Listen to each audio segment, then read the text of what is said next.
What's going on, everybody out there in the On the Chain community? Whether you're watching on YouTube or Rumble today or Twitter, which is X, formerly known as Twitter, what is going on? I'll tell you what. Here's the big question: is XRP dead? There's a new Bitcoin ETF that everyone's all fired up about. All the big investment companies, mainstream, Main Street America is going to be fired up about the Bitcoin ETF soon, an Ethereum ETF. What does that mean for the 50-cent XRP? That's the big question. We're going to dig into that a little bit today. There's a lot of other interesting tidbits of news that are going on that could potentially impact the crypto space, the financial space, things that are going on internationally. And I actually have this little video clip, Chip, that we'll play later with someone asked Vivek Ramaswamy about bricks. And I think he has some interesting things, and you'll like the commentary. So Yeah, that's what we got. That's let's where do we're it. going. Let's do it. Welcome to On the Chain. And welcome to On the Chain. Welcome to On the Chain OTC family. So go ahead and post in where you're from. We'll throw comments up as we go along. But I thought it would be a good idea to jump in to the shallow end head first. Head first. You know why, Jeff? Maximum impact. Maximum impact, baby. Boom. I think I hit my head. There you go. So let's look at this right here. So Brad Garlinghouse tweeted this out. You know, James Seyfert said, anyone worried that this was a potential fake out again? Nope. Because what happened last week was you had Gary Gensler's, apparently the SEC account was compromised, and X Safety, which is the replied, said, well, it turns out that someone had access to the phone number and it wasn't compromised as far as somebody breaking into it, but somebody had unauthorized I guess access to this phone number, but we found out that it wasn't protected by two-factor authentication, which is a serious violation for a government account because you're supposed to protect the government account. It's your duty to do that. So I don't know if there'd be any blow up. I know a lot of people are talking about the announcement. It was compromised. The bottom line is they did not do what they were supposed to do. To actually, that's funny. They didn't actually do what they were supposed to do to make this happen. So we've got the 19B-4 approval order has officially hit the SEC front-facing part of the website. And there you go right there. We had Garlinghouse saying the significance of this moment cannot be overstated. Although I think it was overstated, Jeff. Congrats to all that have worked to get the Bitcoin spot ETFs approved. Today's news is further legitimization of crypto as an asset class. I expect that this will be yet another catalyst for institutional investment / adoption, ideally leading industry to focus outside primarily speculative to broader real-world use cases, underpinning the that legitimization. What do you see in that comment there, Jeff? Man, so Brad's an interesting character, right? So during this whole period of time with the SEC lawsuit, what's the one thing that he hyper focused on, which is the lawsuit is all about, it's about the crypto space. So getting some recognition for XRP through the court system, recognized as not a security, significant also for the entire crypto space. Brad is very focused on the legitimization of crypto as a whole. He's not maximalist.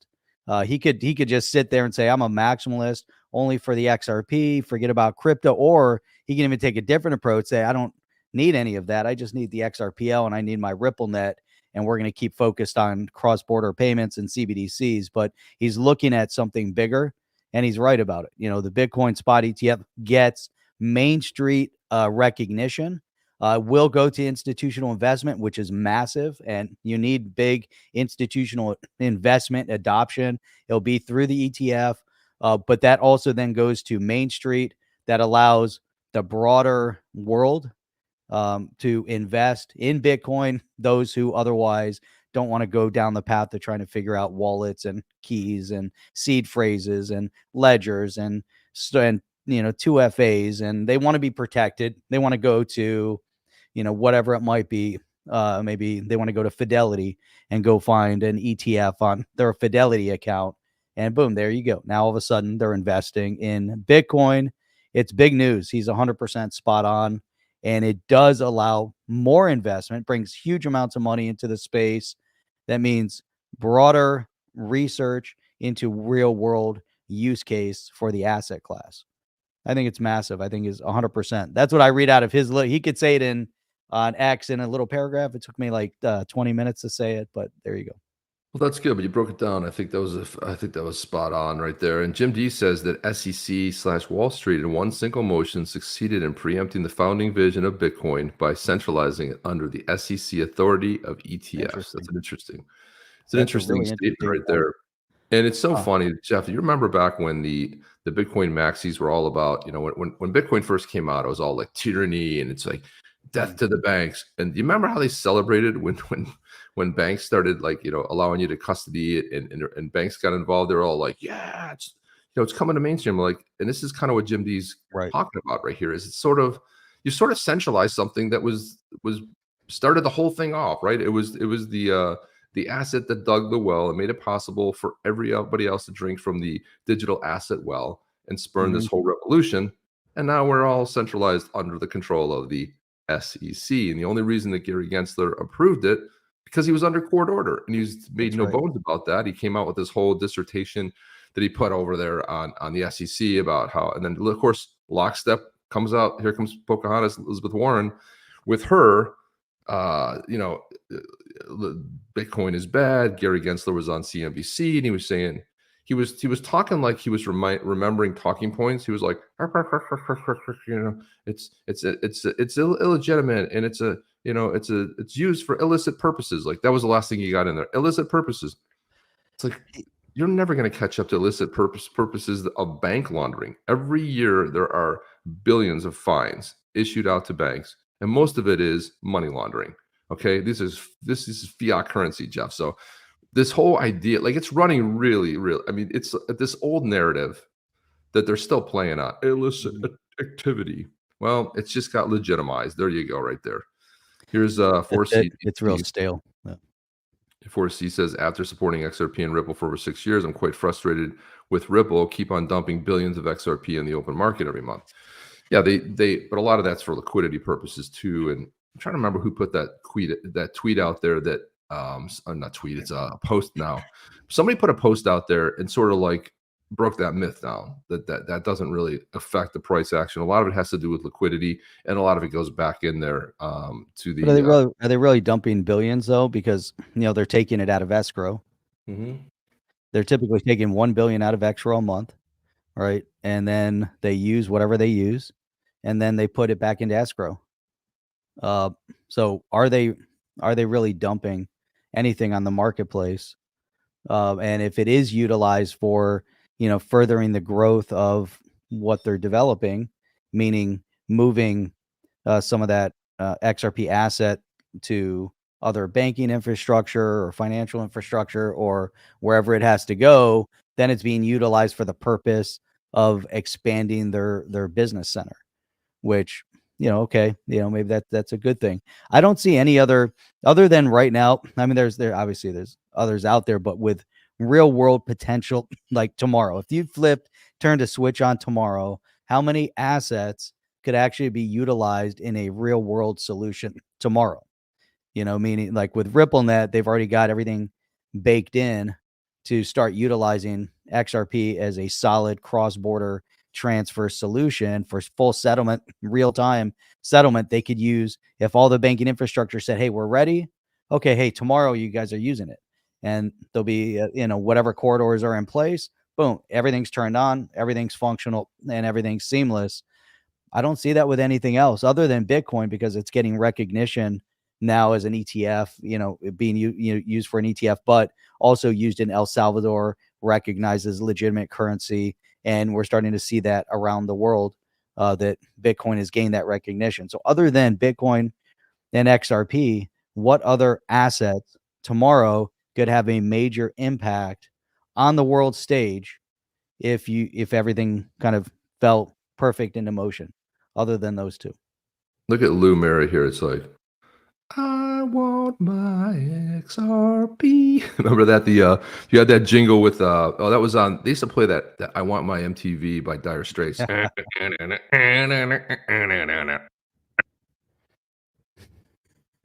There you Steve is go. saying I can't take any more good crypto news. The price keeps tanking with it, and that's As unfortunately what always. happens every time you see good news. It goes people are always buying the myth, buying the hype, and then they're selling the news.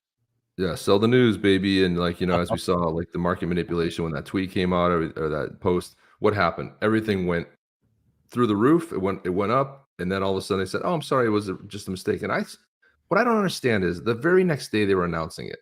What would be the Mhm. difference in announcing it 24 hours early? And they made they just volunteered themselves for the firing squad, not the guys with the guns on the other side, right? So all they did was have this massive dust up that made them look.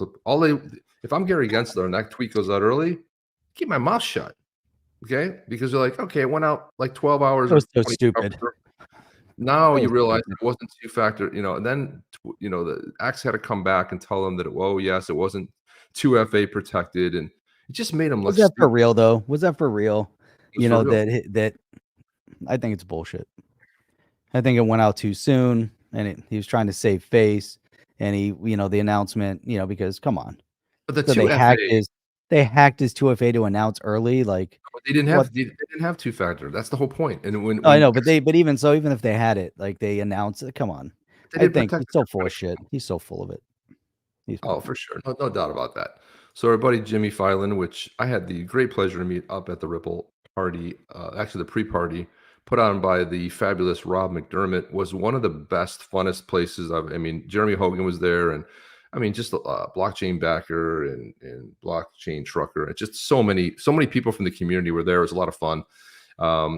And Jimmy puts this out. He says the SEC versus Ripple. The SEC has filed a motion to compel Ripple to produce its financial statements for the years 2022 to 2023, and B, its post-complaint contracts governing institutional sales. So look at that second one, Jeff. What are they looking for in that post-complaint contracts governing institutional sales? If we remember, it was the institutional sales of XRP that were called a security because because there was an actual contract involved there versus XRP being sold on exchange, which was a blind bid. You didn't know who was actually selling it, which was Right. deemed not a net. So what are they going for here? It seems like they're not done, Jeff. They're still trying to chisel away at that giant rock. They're trying to figure out how to get in any way they can. Yeah, but I think that left it open. Like you just read. It left that door wide open. So XRP, to the marketplace, a non-security. No one was buying it as a security. Wasn't being sold as a security.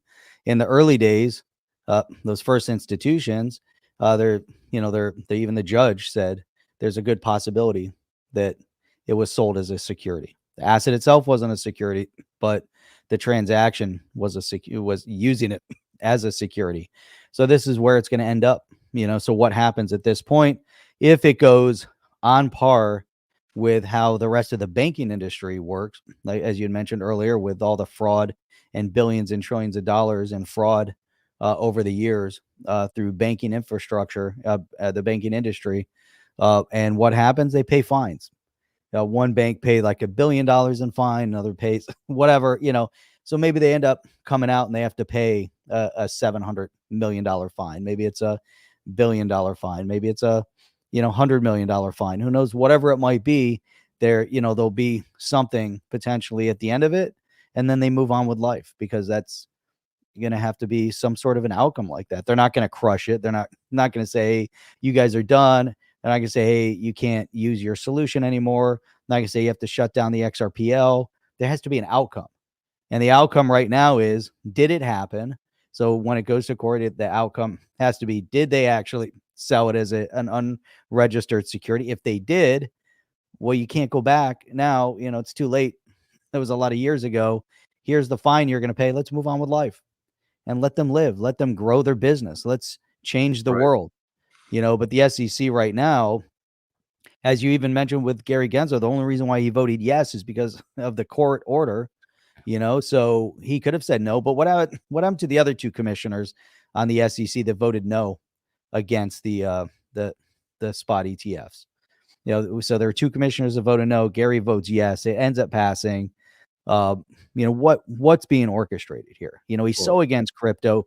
Before the vote, he even warned the entire marketplace against the risk of cryptocurrency. So Gary's still against it, still wants to take down Ripple. He can't. There's no path to taking them and dismantling this company. There's there are too many outcomes now. There's too many things moving forward in a positive direction. Plus, the guy's going to be out soon. well, John Deaton made a good observation too. He was talking about the so-called economist, Paul Krugman, who's over there at the New York Times, who That guy's has awesome. been an absolute dismal failure on every front. But around the year 2000, he had said that the internet, I think it was in the 90s, he made a famous quote saying the internet was going to go away like the fax Said it machine. was a fad. And yeah, Said it's it a was a fad. fad. It's going away, right? And so there's if you're a student of history and you look throughout history, there's always that guy or that entity, like, that just doesn't get it, right? They'll be the last ones to know. Like, the world will pass them by, and then they'll like wake up one day and say, "Oh, I see. You're not getting rid of crypto. It's not going anywhere. That train's already left the station. It's picking up steam as it goes." And Gary Gensler thinks he's going to stop it. And Jim D's, this is a good one. I've heard this too, where many suspect that Gary leaked the news to wipe out the leverage players to give money to insiders. That's a good observation too. And they're always and it goes right in line with, they're always trying to protect the incumbents, right? They're trying to Mhm. take their Always. buddies. They come from the big banks. They end up Goldman Sachs, and they end up in a position of leadership. And it's so funny because Gary Gensler, personal opinions, we saw at MIT that he was all pro there until he gets in there and he's got to go with lockstep with the blue team, and it was a court order. And then of course you had Elizabeth Warren out there who was saying that this was evil, and she was mad at the SEC, and this is a horrible thing, and it's against the law. But yeah, I've got something on her as well. We'll pull that a little bit later. And here we got you. So this is funny. Jeremy Hogan commented on this. He said, if I were Ripple, what I would do is email the SEC and say, we agree with your argument, and we will produce all requested documents ASAP. And then 15 minutes later, I'd email, "Oh, my email account was compromised, and actually, we aren't producing nothing. See you in court, douchebags." I'm like, yeah, if it works for the SEC, it can work for Ripple too. I was like, that's some funny stuff right there, man. You gotta like that. And if we think about, so people were talking about the Bitcoin ETFs and what do they do? Okay, so you talked about this earlier, Jeff, where it's a fund, and you don't actually own. So institutional is buying into a fund, and whoever it is, and if you're Fidelity or if it's BlackRock or whoever it is, you are buying into a fund. You don't actually have keys. You don't actually have the crypto. It's not in your custody, and it's a traditional investment vehicle. And why Arlinghouse was saying it's legitimized, because okay, for the first time really ever, you've got a digital asset that is one of these ETFs. Now, we've had different versions of it. We've had other baskets of where you could buy into a fund, and you could actually we went through that last week. But here it is. It's legitimate. It's not going away. It's not going anywhere. And this is the tweet that I wanted to show you. So Elizabeth Warren put this out. The SEC. Let's put this up Favorite here. part. Let's put this up here. So Warren said, Your favorite.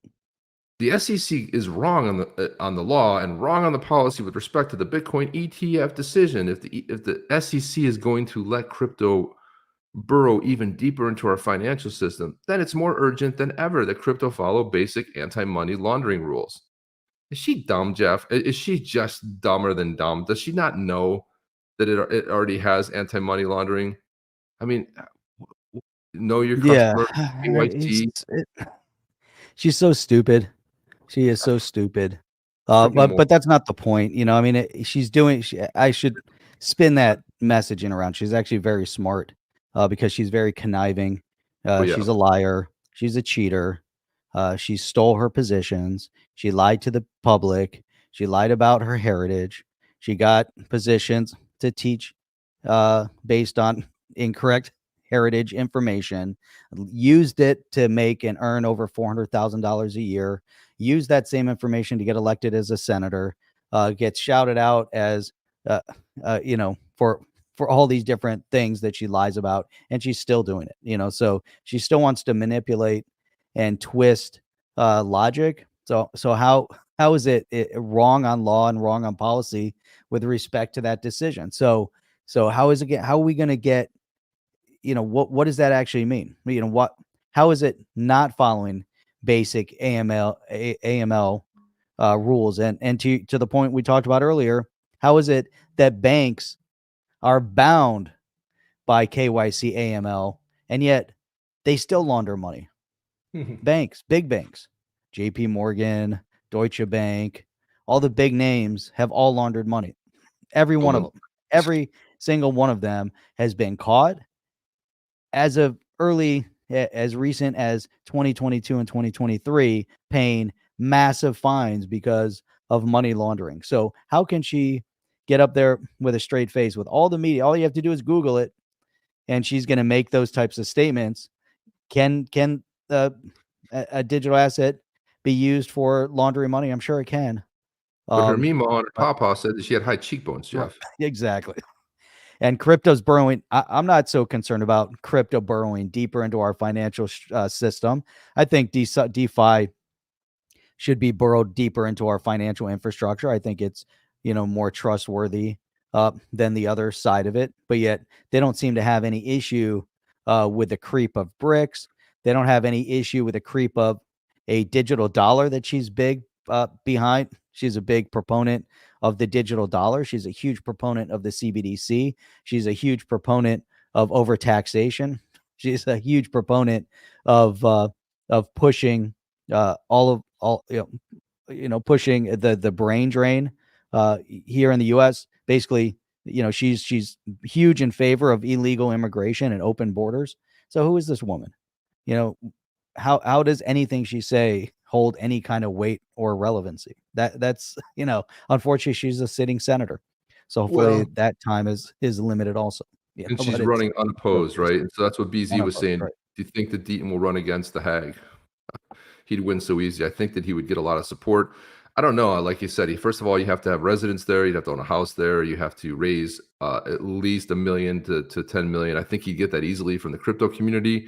You have to uproot your entire life, and your whole life 24/7 is running. But I do think that Deaton is so well spoken and can crush her on every issue. And the difference with someone like Deaton is that if you've read his book, you will understand that he knows poverty. He's gone to bed hungry when he was growing up. He had an interesting, sort of a life, and he rose from all that, and he accomplished way more than this person who misappropriated somebody's, cultural, background, saying that she was American Indian when she had 1/32 or something ridiculous amount of like that. So, it's How do U.S. dollar? How does U.S. dollar comply with AML? Good point. And Sophie's point here too, that Warren's trying to prove that she's not tied to Gary after the fact, right? She's like, Gary, I'm just calling you to let you know I'm going to put this post on X, but I'm going to tell you that I'm just kind of try to throw it off a little bit. I mean, it was under a court order, but I got to tell you, someone that I really love following on X is none other than Sean Ono Lennon, who's John Lennon's son, and he said this. Community notes for the win. So, and he's a big Bitcoin advocate, but he's fun. He's got a great sense of humor. Always a fan of his music. He's done some really interesting stuff, especially with who's the Primus frontman? I can't think of his name right offhand, but anyway. So she got community noted here. Let's see, where's the? No, that's not it. Let me see. Here you go. There it is. So the SEC acted in accordance to new circumstances brought up by the judge in the Grayscale Investments LLC versus SEC. This is admitted by SEC Chair Gary Gensler. So there you go. And I thought there was more to that. Let's see. There was another note in there that talked about the fact that it was under a court order. So I don't know. There must have been multiple community notes. But this is what's great. You can hold these people accountable. They can sit there and complain and cry and yell at the sky and tell you to get off their lawn.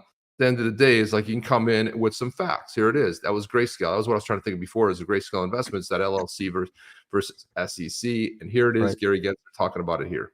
So there you have it. It's pathetic that she's a sitting U.S. senator saying stupid things. Saying dumb things is right. Yeah. Let's rate it, Jeff. It's a sad state of affairs And yet she can still come out and say what she wants, whether it's factual or not factual, based in whether she can base and back up what she says, which typically she can't. So I'm gonna that's sign up to be a just contributor. I'm gonna community note everything she puts out, Jeff. Community note it. It's not perfect community notes, but I'd say about 70% of the time it's spot on, and especially when you cite facts. There was another, like I said, I thought I saw another Sure. one where it was talking about the actual court order. This is under court order. It is the law. So I don't know. This must have rose to the top on this particular one here. This is good. So David, known as David Schwartz, Joel Katz over there on X. How it started, how it's going. So this is how it started. Careful what you read on the internet. The best source of information about the SEC is the SEC. And then this one, the SEC Twitter account was compromised. An unauthorized tweet was posted. The SEC has not approved the listing and trading of the spot Bitcoin exchange traded products. So yeah, be careful. Another one that he was getting busted up about was when he was talking about he did a whole post on X about how you're supposed to set a password, how your special characters, two-factor authentication, and meanwhile, the SEC account didn't have 2FA on there. This is ridiculous, Jeff. These people are insane. They're literally incredibly nuts. And then I was surprised at this one here. My battery saver's on. Uh-oh. Jeff, we're gonna lose you. We're gonna lose Jeff. We lost Jeff. There you go. Great, Jeff. Forgot to plug his I was gonna say his MacBook, but he doesn't have a MacBook. He forgot to plug his laptop in. I wanted to talk to this one here. Look at this here. CoinDesk put this out. The SEC suggested that it never lost access to its official X account, which is at SEC.gov, when a fake Bitcoin ETF approval tweet went out this past Tuesday in a timeline shared last Friday. And I had said, well, yeah, but however, if the SEC had secured the account with two-factor authentication, the breach couldn't have been prevented. And what I was shocked about here was actually this CoinDesk actually reposted this comment. So I was actually shocked because I've never seen them really repost other people's comments. Maybe because I commented on their post, but again, this is what it comes down to. And there is some code, U.S. code, especially as applies to the SEC here. I know Jeff's coming back in here. Come on, Jeff, get back in here. What are you doing? There is some code out there, law rather, that government entities need to protect their accounts, and apparently they weren't doing that. And who knows what Gary Gensler's. You're back, Jeff. Warren took me out. Yeah. Yeah, behind the scenes, like, get that guy out. He's talking some trash. We got to get him out. Get out of here. Get out of here. So Michael Saylor said, just a simple one. This is what everyone was selling in the news, right? Bitcoin ETF approved. Michael Saylor going out, you do not sell your Bitcoin. You do not sell your Bitcoin. And you know what the second rule of Bitcoin Club is, Jeff? You do not sell your Bitcoin. Of course, that's taken off of the whole Fight Club. You know what the first rule of Fight Club is? Don't talk about it. You do not talk about Fight Club. You know what the second rule of Fight Club is? Not talk about it. You do not talk about it. So some people got it. Some people are like, I don't know, calling me Bitcoin Maxi, whatever, but that's fine. Bitcoin Maxi. Still love Bitcoin. Maxi. Bitcoin's the greatest asset ever. And when it hits 100, 200, 300,000, 400,000, all the other ones are going for a ride. And when the rising tide floats all boats, that's the one that's going to do it, man. We're on the way there too. You think about where we're at right now. Type in the CoinGecko, see where the Bitcoin is at right now. And Bitcoin's sitting at 42,000. And the ETF, not really doing a lot for it, but it's just a matter of time. Man, things are heating up. I think there's a lot more pressure overall on the markets. So it's not just, hey, there's an ETF and Bitcoin's going to take off and all of a sudden everything's amazing again. But if you look at like the 90-day window on Bitcoin, 90 days ago, we were sitting at like 26,000 on Bitcoin, 26. So up to 40. That's crazy, that we're getting ready to see, some additional massive gains. So Bitcoin's moving in the right direction. It's going to, I strongly believe it's going to hit its all-time highs. And when the bull market heats up like that, it's pulling everything. The question is, what a lot of people are really interested, it all comes back to XRP. It's like, where does XRP go? Does XRP go over $1? Does it have any impact? God, I hope so. I really do, Jeff. So I saw this one here. So Osman says and put this out. He says, when do you think XRP ETF would come? And this is interesting because Charlie Gasparino had an interview with BlackRock CEO Larry Fink about the economy, talked a little bit about Bill Ackman. And let me just say this, Jeff. If you're anybody out there and you want to mess with Bill Ackman, it's not a really, I don't suggest it. Okay, you don't mess with a billionaire or somebody with the aptitude and the mental acuity of someone like a Bill Ackman, because he will destroy you, and he'll do it nice. He's a really kind warrior, but he will destroy you. And people happen to go after his wife because he talked about the plagiarism with Professor Gay, who was the former president of Harvard, and so they thought they'd do a hit piece on his wife. They went after his wife, and unfortunately, they gave him no time to respond. And they were also, plagiarism is stealing. It's not missing a footnote, where that same person was quoted throughout. So they really pushed the limit on what they were calling plagiarism, and they were doing a bunch of stuff. So he talks about Bill Ackman too. He talked about the economy's. This is Larry Fink speaking. The economy is in a very good position and will get stronger. It will after next November. I agree with that, but it's going to get worse before it gets better. Correct. I believe that I could be more literate when I was talking about ESG. I was talking about sustainability. I was never referring to the other letters. That's kind of coded right there. But as you guys know, BlackRock laid off 2,000 people because their ESG tanked, because it has no place in any world, especially this world. The dumbest thing ever. And it's what you have when you have woke corporations who want to figure out ways to enforce BS garbage. It's just was a way to rate companies. You pay the fine, and the funny thing is like the oil companies were all top rated on ESG. Mm-hmm. I'm like, okay, whatever. On Ackman's approach to reforming the higher education, I commend Bill and what he's doing, but this should not be a major component of how we move our economy forward. I don't know how that would be. I don't understand. That makes no. What does that have to do with the economy? I think reforming higher education is going to be critical. I think that so that commentary in terms of who we're pushing out into the marketplace, what kind of mindset we're pushing out into the marketplace, how they're going to run businesses when we do reform this higher education, because higher education has failed us. They're pushing out stupid people. They're pushing out zombies. Harvard, the Harvard brand has been completely decimated based on everything that's been going on there for the past couple of years. Anti-Semitism at Harvard is rampant.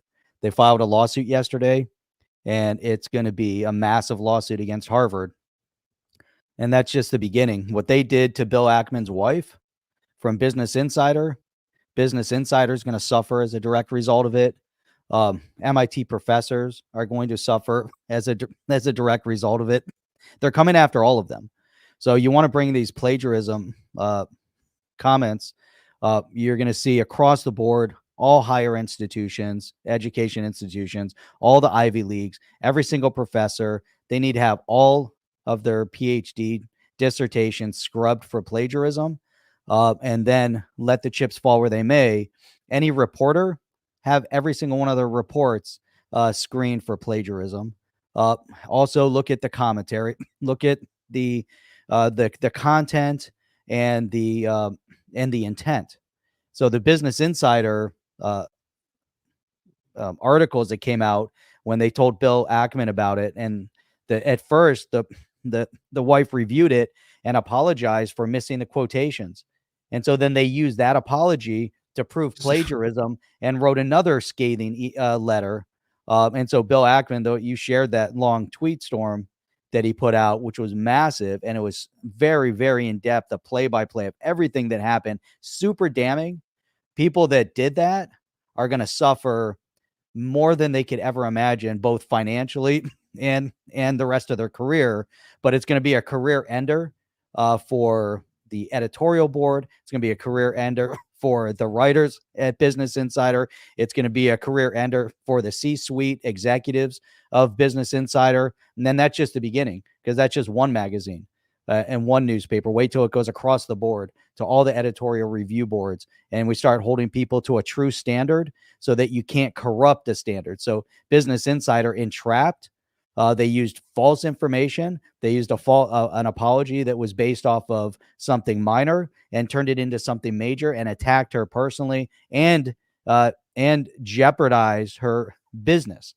So it's amazing to see what's happening. So I think that Ackman approach, reforming higher education, will have a major impact on how we move forward over the next couple of years. We got to get rid of the zombie culture. Don't go to Ivy League school and come out a stupid zombie. No brainwashing. None of this multiple letter nonsense and diversity hires and all this other stuff. It needs to be based off of based off experience, knowledge, capability. And that's it. Yeah. And so that trickles down everywhere, Chip. And I think that's a point. That goes everywhere. That's across the board. It's going to impact us financially. So this is important. They try to go after, put this up there because they try to go after, so Bill Ackman put this up. Elon Musk commented on it. He says, I recommend a lawsuit after this whole, and Dave Portnoy, if you don't know, but from Barstool Sports, he had a big dust up with Business Insider earlier last year. So first of all, they were trying to write a hit piece on him where they'd give him no time to comment. He got him on the phone and recorded the entire call, and then he posted it. And then he also, I was trying to find the other one where he was, let's see, this one here, where he showed up at a protest for, I mean, this is it. This should have been a wake-up call for them, but it wasn't. And Dave Portnoy has a lot of influence, but not like a Bill Ackman. So this was him talking about, that obviously Mary Blige is a crook, and it was just phenomenal. And I don't know, Jeff, how they continue to sort of like wave this flag that they're going to be right. Like you said, they're all going down. And Portnoy said he tried it. He tried a lawsuit, but it won't work because of ass-backwards laws that protect scum journalists, because they can pretty much do and write anything they want, right? Yeah, that's not going to last. When the journalists might, but they get fired. If there's no place for them to work and you come after you, billions of dollars, right? If Bill Ackman, he pulls $1 billion out of Harvard, and now let's say he has $1 billion to come after MIT and Business Insider, he's just one. Elon Musk is going to use the X platform. Plus, he's got billions to spend on coming after these people. So they have no idea what they've done. They've opened up such a hornet's nest that it's going to be, and this is front. And what's crazy is that Bill Ackman, he's not a registered Republican. He's not like ultra conservative. I think he's a registered Democrat. He is a registered Democrat, Jeff. And he says he's no longer a Democrat, but he still can't get off the Democrat plantation. Right. He's saying that he's a centrist, and a centrist means that's like saying you're Switzerland. We don't take a side, so you'll get crushed. That you just get crushed. Like, stand for something, you'll fall for anything. That's kind of the adage that you sort of like have. So what's going to happen? He's slowly moving to the right. He's like, I'm no longer a Democrat. He is, and of course, there's enough going on in the last couple of years to choose that. But he's not ready to say that I'm a conservative. I'm not a Republican. Right. I have been a registered independent since the 90s. Okay. So because I dislike most Republicans very, very badly. And because they're all sellout rhinos and the uniparty and blah, blah, blah. Not getting into that. But I'd rather say, hey, I'm an independent, but he's calling himself centrist, where a centrist leaning to the right. And a lot of times people don't even know. They'll talk about what they believe in. They'll still be saying they're center or they're center left. But meanwhile, their belief system is really center right. Right? They just don't want to admit it because people have villainized, oh, you're a Republican. People call me, you're a Republican, Chip. I'm really not. And I'm a constitutional conservative. There is no constitutional conservative box to check, Jeff, when you read. That's going to be the new party, the constitutional conservatives. And you're going to have people across the board, people from all politics. That's important, but and you're spot on with Ackman. And there's a whole bunch of people lining up just like Ackman, and they're coming. So what's this last point here? Well, it's two of them. So he says on BTC spot ETFs, if you're fearful of your government or worrying your government's devaluating the currency, then you could see this as a great potential long-term store of value. It's like digital gold. This is probably the strongest statement he had right Yep. here, because if you're worried, what do you mean worried? Since 1971, it's gone, it's I don't even get in that conversation, but he says it is a ledger. It's an international ledger that's cross-border. It's bigger than any government. Totally agree right there. And it's funny to see someone like Larry Fink sort of getting on board here. It takes right. The advent of the Bitcoin ETF, as example, we're legitimizing this asset class, which is what Garlinghouse was talking about. You legitimized it. That train has left the station. It's not going back. The genie's not back in the Bible bottle. Or sorry, Bible. What are the? Well, right back in the Bible. In the Bible, Jeff. It's right. It's listed in, I think Bible. it's in Genesis, Jeff. It's like Bitcoin in the after Bible. it's right back in Genesis, right? Talks, I think it mentions Bitcoin back then, but on the And then possibility the of sixth day Bitcoin was created and all rested. that's it. On the seventh day, Done. It was- And Warren fought the battle and lost miserably. On the possibility of an XRP spot ETF, he said, I can't talk about that. So there you because go. there's nothing there yet. I mean, is there a possibility? Obviously, I think it's too early for them to talk about. They just got the Bitcoin ETF. Let them have that. Let them have the Bitcoin ETF. They're already talking about an Ethereum ETF. That seems highly probable as the second recognized asset in the class. People know Ethereum.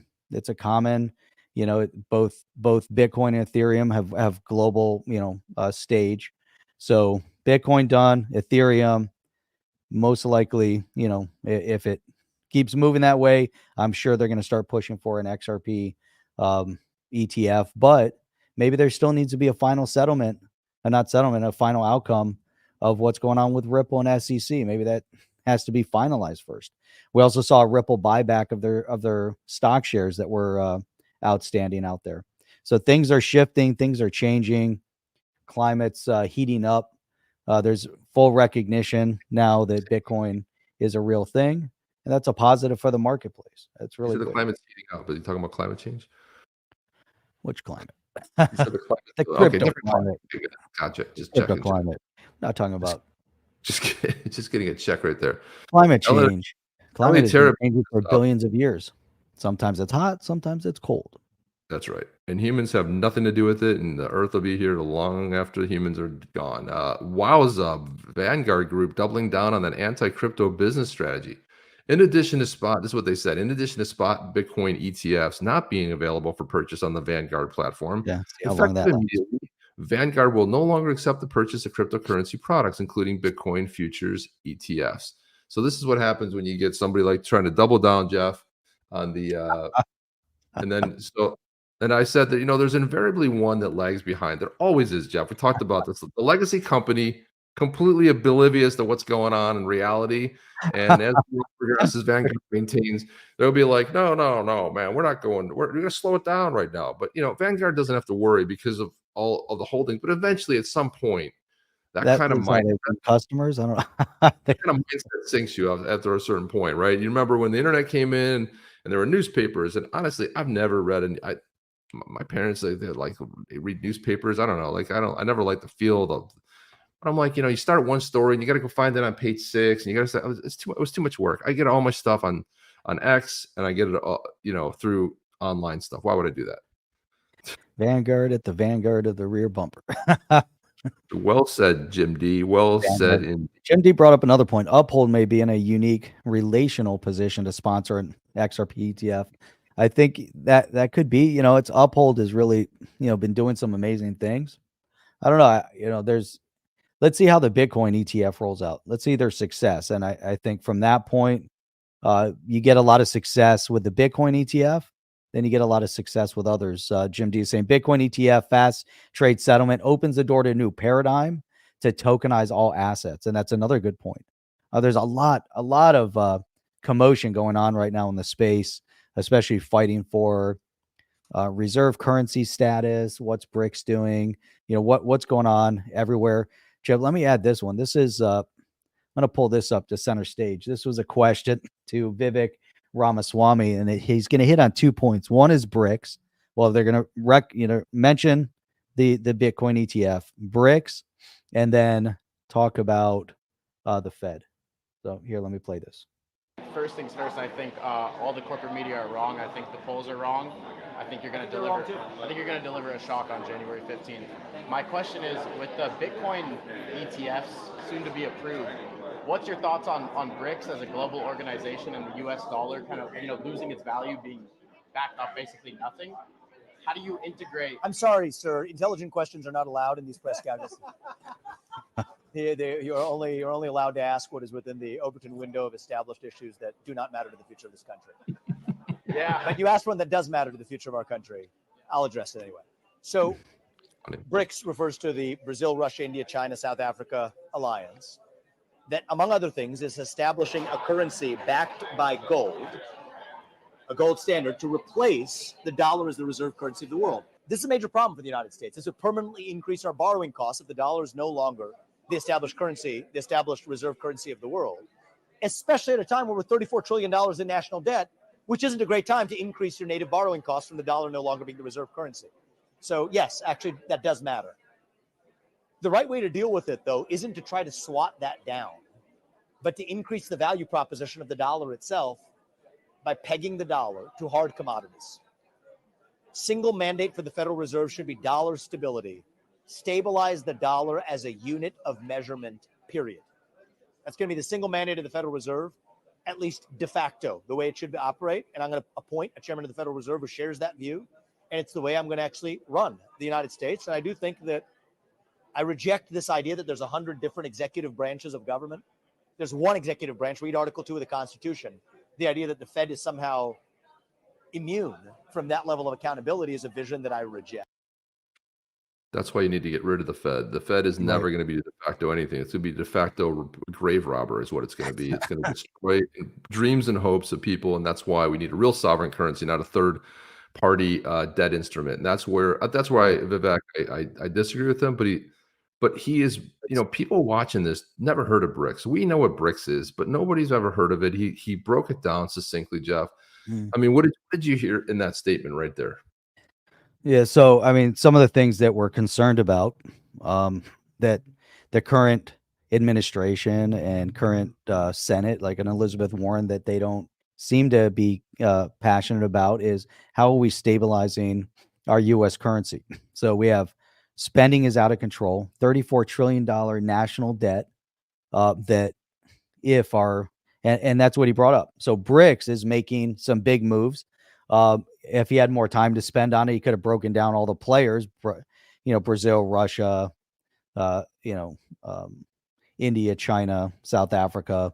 Of all those players, there's only one maybe we can trust, which is India. I don't know about the others, but they are playing a game. There's a lot of countries that are applying. We do have a lot of competition with BRICS.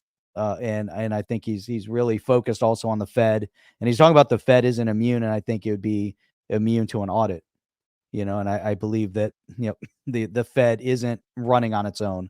It doesn't have its own executive status. It does need to take measured direction through the executive. And there needs to be more, but to your, what you were saying also with the Fed, obviously, the Fed is run completely out of control.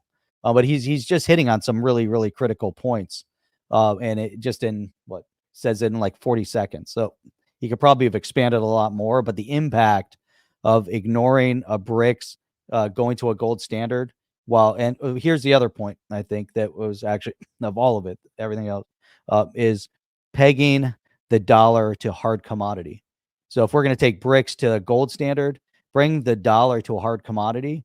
And if we're going to peg it to hard commodity, what is that? Can hard commodity, in that case, can we peg a US dollar? Can we back it? Can we put Bitcoin into our treasury? Can the US put XRP into the treasury? Can we put Ethereum into the treasury? Even though they're digital asset, if we look at the strategy of a micro strategy, what Michael Saylor did, putting Bitcoin into the treasury. If we look at El Salvador putting Bitcoin into their treasury. And if we brought Bitcoin into the treasury now at a price point of 43,000 and Bitcoin goes up to $1 million, or 100,000 or 200,000 or 80,000, whatever it is, our treasury is packed with Bitcoin. Maybe we have gold, Bitcoin, silver, platinum. Why not have our dollar pegged and backed by hard commodity? Right now, it has no status. It's not worth the paper it's printed on. It's an IOU going back to, the government's basically saying, yes, we will pay you, So there's a lot more that has to happen, but I'm hearing some interesting commentary coming from him about some sort of a standard. Might not be gold, but having some sort of a standard. Yeah, and he's right about that. It's not going away. You can't tap it down. So after Charles Gasparino, with a whole sort of X post we read, that storm there, Mr. Huber at Learzate put this out. Thank you, Charles, for your work. And why this is funny and why he put Frank Sinatra a meme here for once in my life is because he's been like the biggest, I guess, critic of Charles Gasparino. So he's saying for once in my life, he's actually thanking him for something.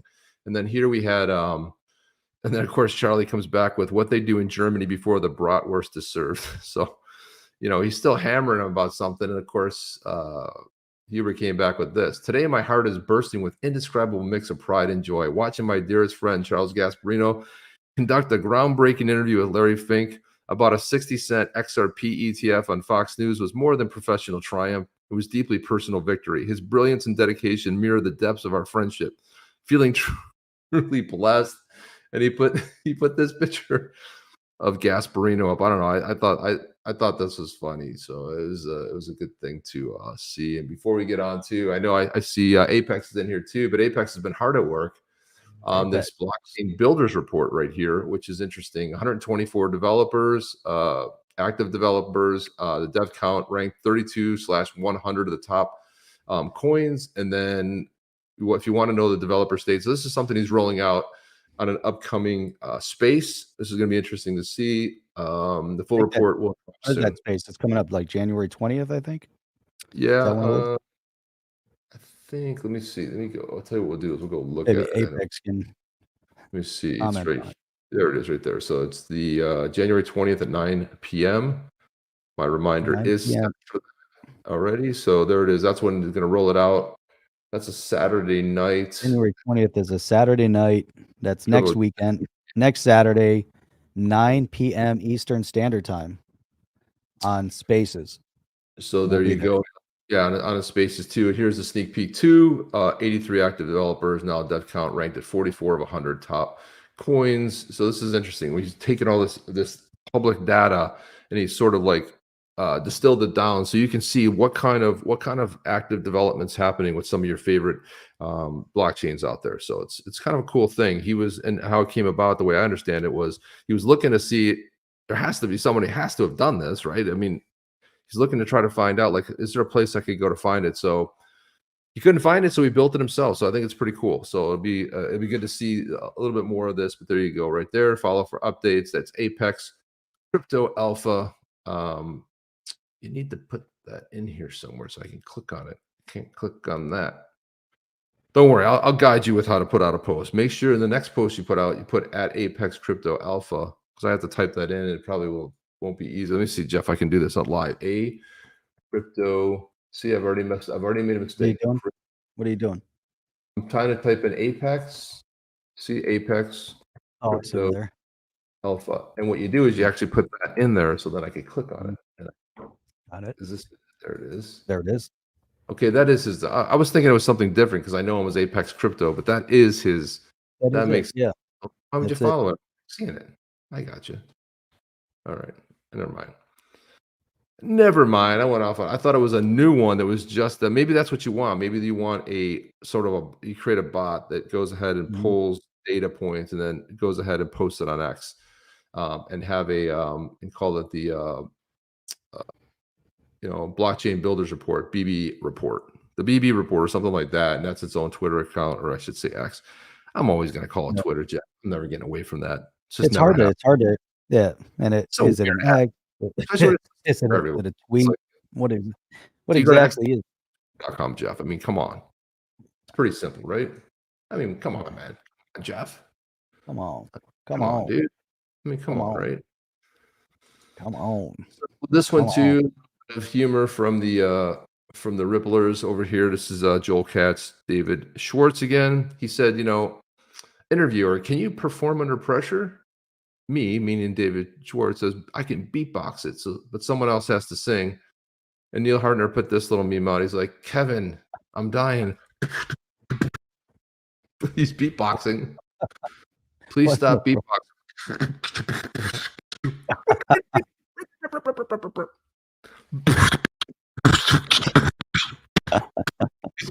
He's beatboxing. I'm like, where do you even find this graphic? Please stop beatboxing. She's dying. So there you go. A little bit of humor from the Ripplers over there. You gotta love that, God, that's some funny stuff, Jeff. So the commentary from the BlackRock CEO on Bitcoin, I can't get over it. I just can't get over this. He's saying, Bitcoin's no different than gold, than what gold represented for thousands of years. Things are transition, just moving right now, I think at a much faster clip. I believe, it goes up if the world is more frightened, if people have fearful of geopolitical risk, they're fearful of their own risk. It's no different than what gold represented over thousands of years. It is a asset class that protects you. Right. And unlike gold, where we manufacture new gold, we're almost at the ceiling of the amount of Bitcoin that be created. It's amazing. There's this idea, the focus now. Things are changing. Things are changing. 2024. I like when he mentioned your own risk and your own risk. So it's like, even if you're a dumbass, like to totally get your stupidity out of it, your own risk. I like what he talked about, your own risk, right? So your own risk in investing. Just if you're in Bitcoin, don't worry. The long game, you're gonna win. You're gonna be fine. That's right. Yeah, and that's it. I mean, it's important. Important. It is important. It is indeed. Control is hopeful, as Devon Steve said. Controlled demolition is hopeful with the total societal breakdown is what they really want for a few months. So it's all digital life can be implemented. Well, I'll tell you what. When you implemented the so-called C19, and that worked, it's like that was like the rug pulled, where you get the rug pulled out, you hit your head, and you wake up like John Fetterman, and also you're like, this doesn't seem right. Yeah. That's when you rush things too quick and you try to get your agenda implemented. Over time, like the frog in the boiling pot of water, it just sort of happens here and there. Look at Jeff, I can see through you. You can sort of get that way that works, right? But when you rush it, and it was quicker than expected, you just go ahead and wake that pendulum and swing it over and wake up the entire world. So there's no appetite. We played what's his name, Klaus Schwab, the other day when he was mad because there's this resistance. We don't know what this resistance is. It's a resistance to the takeover, and we're not happy about it. Well, listen, they are the minority. The minority will get crushed, and that's just the way it works. And it's like you see the rise up. Well, they don't have the Twitter X platform anymore. That's free. I mean, I was having open debates about vaccines on there. I would have been deplatformed. I mean, I feel you can say anything. You really can, as long as you follow the rules. You're not going to personally, attack somebody or come after them or threaten them. You can say anything you want. It's free speech. It's like great to see free speech because you can't have that on any of the other social networks. That's why we're on Rumble, because our show on Rumble isn't here. Because again, when I'm here, I'm always like, should I say that? How do I mask that? What do I say? Because because of the shadow banning that goes on. So yeah. But anyway, Jeff, that's all the time we have. Look at it. My gosh, look at the time. Look at the time. Get out of here. Look at the time. Puppy and I have to take him for his vaccinations. You know what his name is, Jeff? Bitcoin. That's a good guess. His name, and I did not name him. I actually should go get him, but I did not name him. His name is Yeti. And my wife looked like one of the badass Yetis. She goes, he looks like the one. Look at his eyes. Look at his face. He looks like one of the Guardians, right? And so, yeah, his name is. He's a kind of a dog is he? He's not a Labradoodle. He's a Golden Doodle. He's a Golden Doodle that Jeff. He's growing before I'm watching him grow. This is gonna be a monster dog. Like 3 weeks ago, we got him on a carrier that's he's dwarfs the carrier now. I'm like, this is 3 weeks. Well, how big is this dog going to get? And when you rescue them from a shelter, they always give you some. They have no information. They're like, yeah, I think he's a little one. Let me go get him. Go get him. Hang on. Get him. Let's go see this dog. Let me come out of here for a second. Let me go get him. Let me just. All right, this is gonna be awesome, and it's crazy too. So, I've always had dogs. I've always had typically 2 big dogs at a time. Then a couple years ago, one of our dogs passed. He was old. He's like 17, and then we just had our beagle.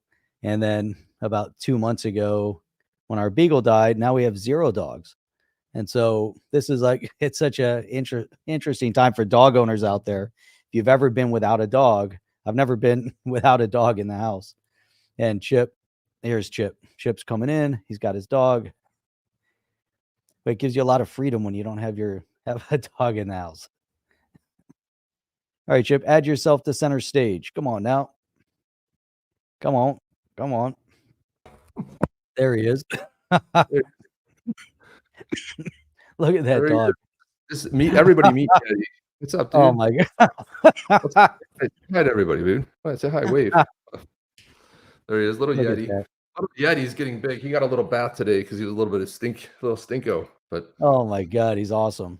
Look how awesome he is. look at that. You want to bite my finger? Yeah, I know. I know. Man, he looks. That's awesome. Little patches on his eyes. Dude. Look at that. He's a little bit wet. What a cool looking dog. Look over there, dude. Right here, look over there, buddy. Anyway. How does your other dog handle him? Don't get on my computer, dude. He's a handful. Oh my god. All right, buddy. All right. We gotta get your vax. You gotta get your second round of vaxes. All right. Here, get on. There's Yeti spaghetti. He's grown. That's awesome. I showed you when we first got him, and he's like, you see how big he is now? My God. Trained to be on Gary Gensler. Is he trying to be on Gary Gensler on site? We're working on that, man. So there you go. Look at ferocious not. Don't worry, the other dog. I got another big dog, but he's gonna be this is actually my wife's dog, so there you go. And so you guys name him, and then and she goes, I'm gonna get the girls to if they approve, right? And so she said Yeti, and I was just like, what? And the girls loved Yeti, so Nice. That's awesome. got a little Yeti creature in the house. Yeti. Over there. What are you doing, boss? That is awesome. Very, very cool. So there you have it, guys. So that's all we have today. We will see you guys on the next one. Chip On he's looking at my feet right now. My God. All right, guys. I think that's it. Yeah, they are great dogs. They really are great dogs. My brother has one. Yeti dog was Bytecoins. Yeah, there you go. Bytecoins. He says, Chip, I've got your record deal. Perfect. I love it. It's fantastic. Bring it on. You have another dog when XRP moons in 6 months. There you go. That's what I'm waiting on. That's what we're. That's the next. I want to travel. I want to travel this summer, so I think we're going to wait on getting another dog. Also, we're dogless. Come into the house every so often. I think I see my dog in the house. I'm like, oh, you have that tent. You're like, oh, I have my dog, and there's no dog there. I gotta get out of here, bud. All right, let's go.